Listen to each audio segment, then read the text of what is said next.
Hi ಎಲ್ಲರಿಗೂ ನಮಸ್ಕಾರ. Creativity ಈ ಶಬ್ದ ಕೇಳಿದ ತಕ್ಷಣ ನಮ್ಮಲ್ಲಿ ಬಹಳ ಜನಕ್ಕೆ ಏನನ್ಸುತ್ತೆ? ಇದು ಕೆಲವೇ ಅದೃಷ್ಟವಂತರಿಗೆ ಮಾತ್ರ ಸಿಗೋ ಒಂದು ಸ್ಪೆಷಲ್ ಪವರ್ ಅಂತ ಅಲ್ವಾ? ಆದ್ರೆ ನಿಜ ಅಂದ್ರೆ ಅದೊಂದು ಕೌಶಲ್ಯ. ಅದನ್ನ ಯಾರು ಬೇಕಾದ್ರೂ ಕಲಿಬಹುದು. ಹಾಗಾದ್ರೆ ಬನ್ನಿ, ಆ ಕೌಶಲ್ಯವನ್ನ ನಮ್ಮದಾಗಿಸ್ಕೊಳ್ಳೋಕೆ ಸಹಾಯ ಮಾಡುವ 8 ಸೂಪರ್ ಐಡಿಯಾಗಳ ಬಗ್ಗೆ ಈ ಸರಿ ತಿಳ್ಕೊಳ್ಳೋಣ. ಸರಿ, ಹಾಗಾದ್ರೆ ಶುರು ಮಾಡೋಣ. ಎಲ್ಲಕ್ಕಿಂತ ಮೊದಲು ಕ್ರಿಯೇಟಿವಿಟಿ ಬಗ್ಗೆ ನಾವೆಲ್ಲ ಇಟ್ಕೊಂಡಿರೋ ಒಂದು ದೊಡ್ಡ ತಪ್ಪು ಕಲ್ಪನೆ ಇದೆ.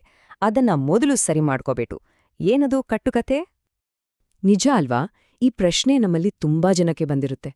ಛೇ, ನಾನಷ್ಟು ಕ್ರಿಯೇಟಿವ್ ಅಲ್ಲಪ್ಪ, ಅಥವಾ ಅದೆಲ್ಲ ಪೇಂಟರ್ಸ್, ರೈಟರ್ಸ್ಗೆ ಮಾತ್ರ ಸೀಮಿತ ಅಂತ ನಾವು ಅಂದ್ಕೊಂಡಿರ್ತೀವಿ. ಆದ್ರೆ ನಿಜವಾಗ್ಲೂ ಇದೇನಾ ಸತ್ಯ?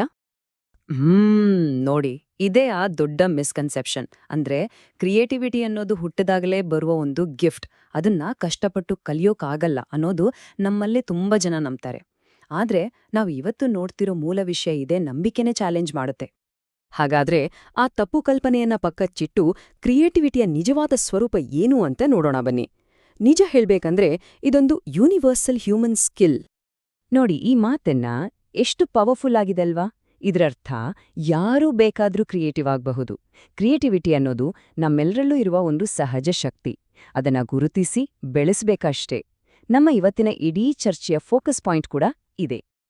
ಸೊ ನಾವಿಲ್ಲಿ ಅರ್ಥ ಮಾಡ್ಕೋಬೇಕಾದ ಮುಖ್ಯ ವಿಷಯ ಏನು ಅಂದ್ರೆ, ಕ್ರಿಯೇಟಿವಿಟಿಯನ್ನ ಒಂದು ರೇರ್ ಟ್ಯಾಲೆಂಟ್ ಅಂತ ನೋಡೋದನ್ನ ಬಿಡಬೇಕು. ಬದಲಿಗೆ ಅದನ್ನ ಒಂದು ಮೈಂಡ್ಸೆಟ್ ಮತ್ತೆ ಒಂದು ಪ್ರಾಸೆಸ್ ಆಗಿ ನೋಡಬೇಕು. ಅಂದ್ರೆ ಏನು? ಅಂದ್ರೆ ಸರಿಯಾದ ಮನೋಭಾವ ಮತ್ತು ಒಂದು ನಿರ್ದಿಷ್ಟ ವಿಧಾನವನ್ನ ಫಾಲೋ ಮಾಡಿದ್ರೆ ಯಾರು ಬೇಕಾದ್ರೂ ತಮ್ಮ ಕ್ರಿಯೇಟಿವಿಟಿಯನ್ನ ಹೆಚ್ಚಿಸ್ಕೋಬಹುದು. ಓಕೆ, ಹಾಗಾದ್ರೆ ಈ ಮೈಂಡ್ಸೆಟ್ ಮತ್ತೆ ಪ್ರಾಸೆಸ್ನ ಹೇಗೆ ಬೆಳೆಸ್ಕೊಳ್ಳೋದು? ಅದಕ್ಕೇನೆ ನಮ್ಮ ಮೂಲ ಆಕಾರ 8 ಅದ್ಭುತ ಐಡಿಯಾಗಳನ್ನ ಕೊಡುತ್ತೆ. ಬನ್ನಿ, ಅವು ಯಾವುವು ಅಂತ ಒಂದೊಂದಾಗಿ ನೋಡೋಣ. ಹೌದು, ಕೇವಲ 8. ಈ ನಂಬರ್ ಕೇಳೋಕೆ ಸಣ್ಣದಿರ್ಬೋದು, ಆದ್ರೆ ಈ 8 ಸಿಂಪಲ್ ಆದ್ರೆ ತುಂಬಾನೇ ಪವರ್ಫುಲ್ ಆದ ಐಡಿಯಾಗಳು ಕ್ರಿಯೇಟಿವಿಟಿ ಬಗ್ಗೆ ನಮ್ಮ ಯೋಚನಾ ಕ್ರಮವನ್ನೇ ಬದಲಾಯಿಸಬಲ್ಲವು. ಇದನ್ನ ಅರ್ಥ ಮಾಡ್ಕೊಳ್ಳೋಕೆ ಸುಲಭ ಆಗ್ಲಿ ಅಂತ 3 ಭಾಗಗಳಾಗಿ ವಿಂಗಡಣಿಸಲಾಗಿದೆ. ಮೊದಲನೇ ಭಾಗ, ಇದರಲ್ಲಿ ನಮ್ಮ ಒಳಗಿನ ಪ್ರಪಂಚದ ಮೇಲೆ ಫೋಕಸ್ ಮಾಡೋಣ. ಯಾಕಂದ್ರೆ ಯಾವುದೇ ದೊಡ್ಡ ಬದಲಾವಣೆ ಶುರುವಾಗೋದು ನಮ್ಮೊಳಗೇನೆ ಅಲ್ವಾ? ಸೊ ನಮ್ಮ ಥಿಂಕಿಂಗ್ ಪ್ಯಾಟರ್ನ್ ಅನ್ನ ಕ್ರಿಯೇಟಿವಿಟಿಗೆ ಪೂರಕವಾಗಿ ಹೇಗೆ ಚೇಂಜ್ ಮಾಡ್ಕೋಬಹುದು ಅನ್ನೋದನ್ನ ನೋಡೋಣ. ಇಲ್ಲಿರೋ 3 ಸ್ಟೆಪ್ಸ್ ನೋಡಿ. ಮೊದಲ್ನೇದು, ನಾನು ಒಬ್ಬ ಕ್ರಿಯೇಟಿವ್ ವ್ಯಕ್ತಿ ಅಂತ ನಮ್ಮನ್ನ ನಾವೇ ಒಪ್ಕೊಳ್ಳೋದು. ಇದು ಬರೀ ಮಾತಲ್ಲ, ಇದು ನಮ್ಮ ಕಾನ್ಫಿಡೆನ್ಸ್ಗೆ ಒಂದು ಫೌಂಡೇಶನ್. ಎರಡನೇದು, ಐಡಿಯಾಗಳಿಗೆ ಟೈಮ್ ಕೊಡೋದು. ಒಳ್ಳೊಳ್ಳೆ ಐಡಿಯಾಗಳು ಪ್ರೆಷರಲ್ಲಿ ಹುಟ್ಟಲ್ಲ, ನಿಧಾನವಾಗಿ ಯೋಚನೆ ಮಾಡಕ್ಕೆ ಅವಕಾಶ ಬೇಕು. ಇನ್ನು ಮೂರನೇದು, ಇದು ತುಂಬಾನೇ ಇಂಪಾರ್ಟೆಂಟ್, ನಮ್ಗೆ ಬಂದ ಮೊದಲನೇ ಐಡಿಯಾಗೆ ಸ್ಟಿಕ್ ಆಗ್ಬಾರ್ದು. ಸಾಮಾನ್ಯವಾಗಿ ಫಸ್ಟ್ ಐಡಿಯಾ ತುಂಬಾ ಸಿಂಪಲ್ ಆಗಿರುತ್ತೆ, ಅದರ ಬಗ್ಗೆ ಇನ್ನೂ ಡೀಪಾಗಿ ಯೋಚಿಸಿದಾಗ ಅದಕ್ಕಿಂತ ಬೆಸ್ಟ್ ಐಡಿಯಾ ಸಿಗುತ್ತೆ. ಓಕೆ, ನಮ್ಮ ಮೈಂಡ್ಸೆಟ್ ಈಗ ರೆಡಿ ಆಯ್ತು. ಇನ್ನು ಮುಂದಿನ ಹಂತಕ್ಕೆ ಹೋಗೋಣ. ಕ್ರಿಯೇಟಿವಿಟಿ ಅನ್ನೋದು ಒಬ್ರೇ ಮಾಡೋ ಜರ್ನಿ ಅಲ್ಲ, ಇದ್ರಲ್ಲಿ ಬೇರೆಯವರ ಪಾತ್ರ ಕೂಡ ತುಂಬಾನೇ ಮುಖ್ಯ. ಅದು ಹೇಗೆ ಅಂತ ನೋಡೋಣ ಬನ್ನಿ. ಬೇರೆಯವರಿಂದ ಹೆಲ್ಪನ್ನ 2 ಬೇರೆ ಬೇರೆ ಸ್ಟೇಜ್ಗಳಲ್ಲಿ ತಗೋಬಹುದು ಅನ್ನೋದನ್ನ ಇಲ್ಲಿ ಕ್ಲಿಯರಾಗಿ ನೋಡ್ಬೋದು. ಒಂದು, ಐಡಿಯಾ ಜನರೇಷನ್ ಹಂತ. ಬೇರೆಯವರ ಪರ್ಸ್ಪೆಕ್ಟಿವ್, ಅವರ ಎಕ್ಸ್ಪೀರಿಯನ್ಸ್ ನಮ್ಮ ಯೋಜನೆಗೆ ಒಂದು ಹೊಸ ಡೈಮೆನ್ಷನ್ ಕೊಡುತ್ತೆ. ಎರಡನೇದು, ಐಡಿಯಾ ಇವ್ಯಾಲ್ಯುಯೇಷನ್ ಹಂತ. ನಮ್ಮ ಐಡಿಯಾಗಳು ನಮಗೆ ಚೆನ್ನಾಗಿವೆ ಅಂತಾನೆ ಅನ್ಸುತ್ತೆ ಅಲ್ವಾ? ಆಗ ಬೇರೆಯವರ ಆಬ್ಜೆಕ್ಟಿವ್ ಒಪಿನಿಯನ್ ಆ ಐಡಿಯಾದ ನಿಜವಾದ ವ್ಯಾಲ್ಯೂ ಏನು ಅಂತ ತಿಳ್ಕೊಳ್ಳೋಕೆ ಹೆಲ್ಪ್ ಮಾಡುತ್ತೆ. ಸರಿ, ಮೈಂಡ್ಸೆಟ್ ಆಯ್ತು, ಕೊಲಾಬ್ರೇಷನ್ ಕೂಡ ಆಯ್ತು. ಈಗ ಫೈನಲ್ ಪಾರ್ಟ್ಗೆ ಬಂದಿದೀವಿ. ಅದೇನಂದ್ರೆ ನಮಗೆ ಬಂದಿರೋ ಐಡಿಯಾಗಳನ್ನ ರಿಯಾಲಿಟಿಗೆ ತರೋ ಪ್ರಾಕ್ಟಿಕಲ್ ಪ್ರಾಸೆಸ್. ಇದರ ಬಗ್ಗೆ ಇರೋ ಕೊನೆ 3 ಐಡಿಯಾಗಳನ್ನ ಈಗ ನೋಡೋಣ. ಇಲ್ಲೂ ಕೂಡ 3 ಮುಖ್ಯ ಪಾಯಿಂಟ್ಸ್ ಇವೆ. ಮೊದಲನೇದು, ಯಾವಾಗ್ಲೂ ಬಿಗರ್ ಪಿಕ್ಚರ್ ಅನ್ನ ತಲೆಯಲ್ಲಿ ಇಟ್ಕೋಬೇಕು. ಕೆಲವೊಮ್ಮೆ ನಾವು ಚಿಕ್ಕ ಚಿಕ್ಕ ಡೀಟೇಲ್ಸ್ನಲ್ಲೇ ಕಳೆದು ಹೋಗಿ ನಮ್ಮ ಮೇನ್ ಗೋಲನ್ನೇ ಮರ್ತುಬಿಡ್ತೀವಿ.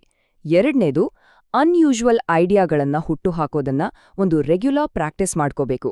ನೆನ್ಪಿಡಿ, ಎಲ್ಲಾ ಗ್ರೇಟ್ ಐಡಿಯಾಗಳು ಮೊದಲು ಸ್ವಲ್ಪ ವಿಚಿತ್ರವಾಗೇ ಕಾಣಿಸುತ್ತೇವೆ. ಇನ್ನು ಕೊನೆಯದಾಗಿ, ಒಂದು ಐಡಿಯಾವನ್ನ ತಕ್ಷಣಕ್ಕೆ ರಿಜೆಕ್ಟ್ ಮಾಡಬಾರ್ದು.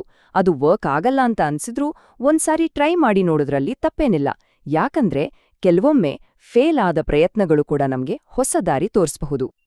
ಹೀಗೆ ಈ 8 ಐಡಿಯಾಗಳ ಬಗ್ಗೆ ತಿಳ್ಕೊಂಡಾಯ್ತು. ಆದರೆ ಕಥೆ ಇಲ್ಲಿಗೆ ಮುಗಿಯಲ್ಲ. ಈಗ ಬರೋದೇ ಅತಿ ಮುಖ್ಯವಾದ ಸ್ಟೆಪ್. ಅದೇನಂದ್ರೆ ಈ ಐಡಿಯಾಗಳನ್ನ ಆಕ್ಷನ್ಗೆ ತರೋದು. ಈ ಒಂದು ಮಾತು ನಾವು ಇಷ್ಟೊತ್ತು ಮಾತಾಡಿದ್ರ ಪೂರ್ತಿ ಸಾರಾಂಶವನ್ನ ಹೇಳುತ್ತೆ. ನೋಡಿ, ಜ್ಞಾನ ಪಡ್ಕೊಳ್ಳೋದು ಕೇವಲ ಒಂದು ಭಾಗ. ಆದ್ರೆ ಅದನ್ನ ಪ್ರಾಕ್ಟೀಸ್ಗೆ ತರಲಿಲ್ಲ ಅಂದ್ರೆ ಆ ಜ್ಞಾನಕ್ಕೆ ಬೆಲೆಯೇ ಇರಲ್ಲ. ನಿಜವಾದ ಬದಲಾವಣೆ ಬರೋದು ನಾವು ಕೆಲ್ಸ ಮಾಡಿದಾಗ ಮಾತ್ರ. ಖಂಡಿತ.